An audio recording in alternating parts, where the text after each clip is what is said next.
हाथी और रस्सी की कहानी। एक दिन एक व्यक्ति सर्कस देखने गया। वहां जब वह हाथियों के बाड़े के पास से गुजरा तो एक ऐसा दृश्य देखा कि वह हैरान रह गया।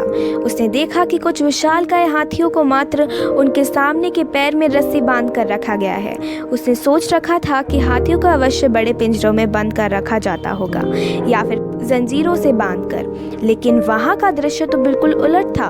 उसने महावत से पूछा, भाई, आप लोगों ने इन हाथियों को बस रस्सी के सहारे बांध कर रखा है, वो भी उनके सामने के पैर को। ये तो इस रस्सी को तो बड़े ही आराम से तोड़ सकते हैं। मैं हैरान हूँ कि ये इसे तोड़ क्यों नहीं रहे। महावत ने उसे बताया, ये हाथी जब छोटे थे तब से ही हम उसे इतनी ही मोटी रस्सी से बांधते आ रहे हैं। उस समय इन्होंने रस्सी तोड़ने की बहुत कोशिश की, लेकिन ये छोटे थे इसलिए रस्सी को तोड़ पाना इनके सामर्थ्य के बाहर था। ये रस्सी तोड़ नहीं पाए और ये मान लिया कि रस्सी इतनी मजबूत है कि वे उसे नहीं तोड़ सकते। आज भी इनकी वही सोच बरकरार है। इन्हें आज भी लगता है कि ये रस्सी नहीं तोड़ पाएंगे, इसलिए ये प्रयास भी नहीं करते। यह सुनकर वह व्यक्ति अवाक रह गया।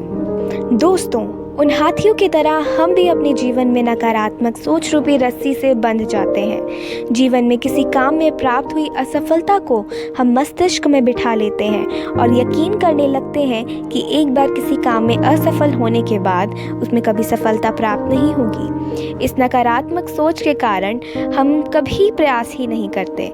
आवश्यकता है इस नकारात्मक सोच से बाहर निकलने की, उन कमियों को पहचान कर दूर करने की जो हमारी असफलता का कारण बनी।